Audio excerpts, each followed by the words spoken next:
तो आपको दाखिल खारिज प्लॉट लेना चाहिए या आवासीय प्लॉट। दोस्तों, स्वागत है आप सभी का मेरे YouTube चैनल पे। मैं हूं सचिन और आप देख रहे हैं मेरा YouTube channel Sachin vlogs LKO।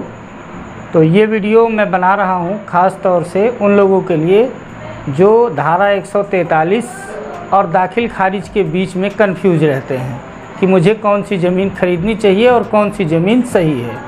ये बहुत भ्रम फैला हुआ है और बहुत लोग इस चीज़ को लेकर के परेशान रहते हैं कि हम कौन सी ज़मीन खरीदें, कौन सी हमारे लिए सही है।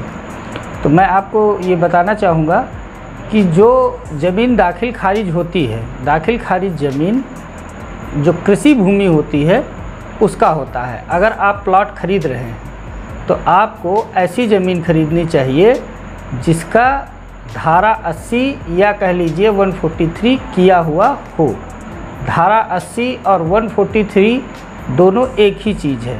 अभी तक आप 143 के बारे में जानते थे। 143 जो पुराना नियम था, उत्तर प्रदेश जमींदारी विनाश एवं भूमि व्यवस्था अधिनियम 1950 में अपनी ज़मीन का उपयोग जो आपकी जोत है उसको आप कृषि से भिन्न करना चाहते हैं, मतलब कृषि के अलावा उस पर कोई और कार्य आपको करना है, तो आपको धारा 143 उस ज़मीन का करवाना पड़ेगा। तो वही चीज़ धारा 143 अब उत्तर प्रदेश राजस्व संहिता 2006 में धारा 80 के नाम से जानी जाती है। तो धारा 80 या 143 दोनों एक ही चीज़ है। तो कौन सा आपके लिए सही है और क्या करना चाहिए, तो इस पर हम लोग बात करेंगे।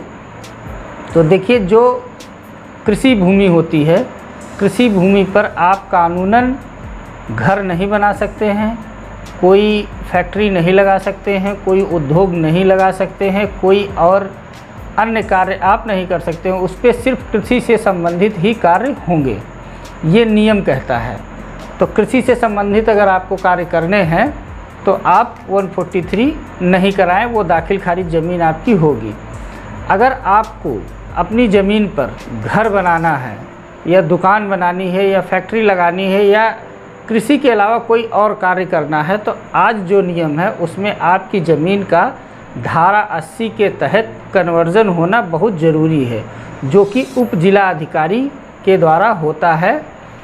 तो अगर आप प्लॉट लेना चाहते हैं और आपने प्लॉट लिया दाखिल खारिज वाला, ठीक है, आपने दाखिल खारिज वाला प्लॉट ले लिया, आपको एक भूखंड मिल गया।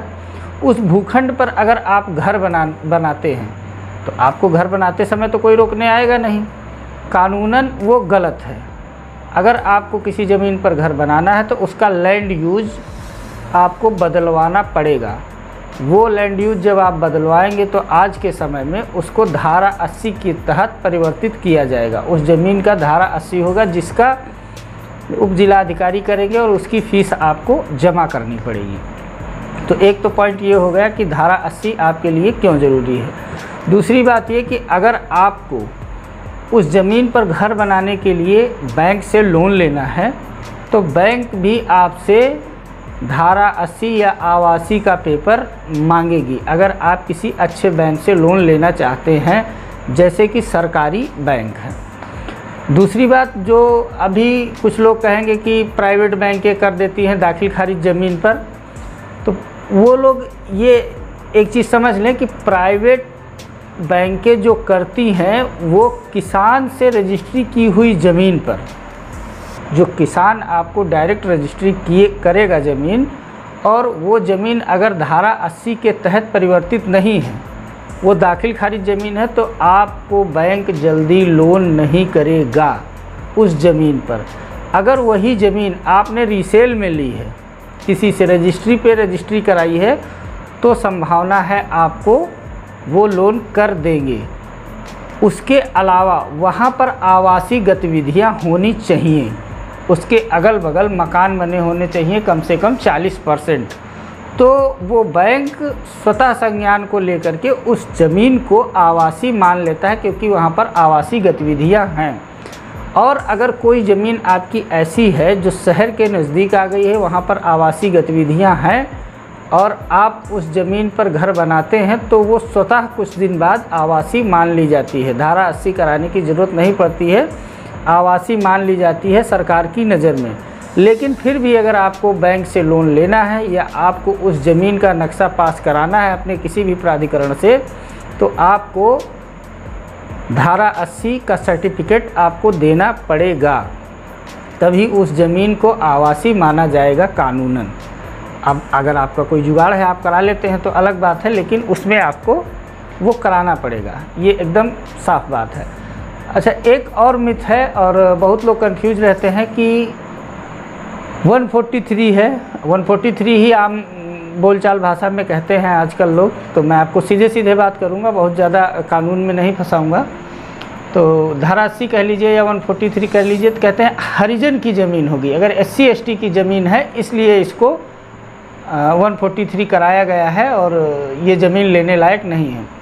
तो आप लोग इस चीज़ को क्लियर जान लीजिए कि जो आवासीय ज़मीन है, जो ज़मीन आवासीय है वो किसी की भी हो, चाहे SC ST की हो या सामान्य की हो, उसको कोई भी खरीद सकता है, उसको कोई भी खरीद सकता है।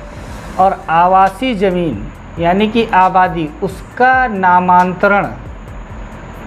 नामांतरण नहीं होता है, यानी दाखिल खारिज नहीं होता है। वो इसलिए नहीं होता है क्योंकि वह ज़मीन आपके चकबंदी से और राजस्व से मुक्त हो जाती है। उस ज़मीन का आपको राजस्व फिर नहीं देना पड़ेगा जो ज़मीन आपने आवासीय कराई है।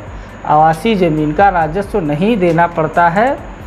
और अगर आपके यहाँ उस जगह पर जहाँ आपकी ज़मीन या प्रॉपर्टी है वहाँ पर चकबंदी होती है, तो चकबंदी से भी वह जगह आपकी मुक्त होगी। और तीसरी बात कि अगर वहाँ पर उस ज़मीन को कभी सरकार ने या किसी प्राधिकरण ने अधिग्रहित किया तो उसका आपको ज़्यादा लाभ मिलेगा। जो ज़मीन होती है उसका आवासीय कराने के बाद में सर्किल रेट बढ़ जाता है, उसकी रजिस्ट्री फिर हेक्टेयर और बीघे में नहीं होती है, उसकी ज़मीन स्क्वायर फुट या वर्ग मीटर में होती है। ये उत्तर प्रदेश का नियम मैं आपको बता रहा हूँ। उस ज़मीन की रजिस्ट्री, आवासीय ज़मीन की रजिस्ट्री स्क्वायर फीट या स्क्वायर मीटर में होती है और उस ज़मीन की वैल्यू ज़्यादा होती है। आप उस ज़मीन पर लोन लेने जाएंगे तो आपको लोन भी ज़्यादा मिलेगा। अगर वो ज़मीन सरकार अधिग्रहित करती है किसी योजना के तहत, तो कृषि भूमि के अलावा इस भूमि में, जो कृषि भूमि अगर सरकार अधिग्रहित करती है आपके बगल में, तो उनको कम मुआवजा मिलेगा। और अगर आपकी आवासीय ज़मीन है तो आपको ज़्यादा मुआवजा मिलेगा। इसी तरह अगर आप कृषि भूमि की रजिस्ट्री कराते हैं तो उसमें आपको कम खर्च लगेगा और इसमें आपको ज़्यादा खर्च लगेगा, दोनों में अंतर है।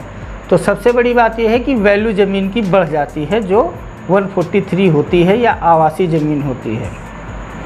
अच्छा, अब बात करते हैं कि जो रजिस्ट्री होती है उस पर लोग क्या करते हैं। जो दाखिल खारिज ज़मीन होती है उसमें अधिकतर लिखते हैं भूखंड या भूखंड संख्या।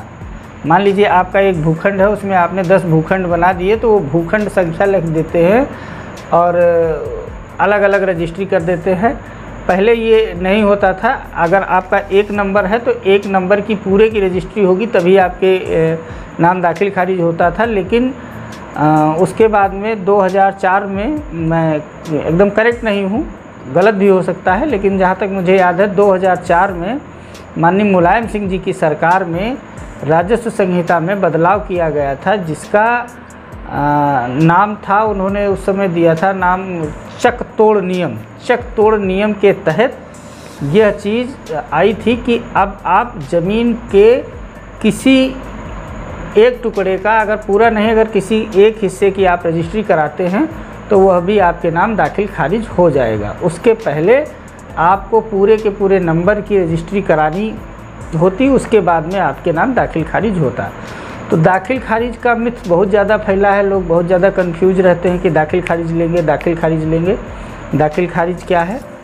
तो अगर आपको प्लॉट लेना है तो आप 143 लें, वही आपके लिए सही रहेगा। क्योंकि अगर भविष्य में आपको उस पर खेती नहीं करनी है, अगर आप प्लॉट ले रहे हैं तो आप खेती करने के लिए तो ले नहीं रहे हैं, उसमें या तो आप घर बनाएंगे या तो दुकान बनाएंगे या तो कुछ और करेंगे, तो उसके लिए नियमतः जो भूमि है उसका कन्वर्जन यानी कि उसका उपयोग आपको सरकारी अभिलेखों में बदलवाना पड़ेगा। तो अगर कोई बिल्डर आपको 143 ज़मीन देता है तो आपको उसमें लेने में कोई समस्या नहीं है, आप ले सकते हैं। तो मैं आशा करता हूं कि वीडियो में दी गई जानकारी से आप लोग संतुष्ट होंगे और आपको समझ में आ गया होगा कि अगर आपको प्लॉट ख़रीदना है तो आपको कौन सा प्लॉट ख़रीदना चाहिए, आवासीय या कृषि भूमि वाला यानी कि दाखिल खारिज वाला, या 143 वाला, या कह लीजिए धारा 80 वाला। आपको कौन सा प्लॉट ख़रीदना है अब शायद आपकी समझ में आ गया हो। तो अगर जानकारी अच्छी लगी हो तो आप वीडियो को लाइक करें, शेयर करें, कमेंट करें, और अगर आपने मेरे चैनल को सब्सक्राइब नहीं किया है तो चैनल को सब्सक्राइब ज़रूर कर लें। अगर इस वीडियो से रिलेटेड आपके कोई और सवाल हैं या आप कुछ और पूछना चाहते हैं तो आप मुझसे कमेंट में पूछ सकते हैं। अगर वो विषय मुझे ऐसा लगा कि इस पे वीडियो बनाना चाहिए तो मैं वीडियो बना करके उस चीज़ को क्लियर करूँगा, आप लोगों को मैं बताऊँगा। ये मेरा आपसे वादा है। तो मिलते हैं फिर आपसे किसी अगले वीडियो में, तब तक के लिए नमस्कार।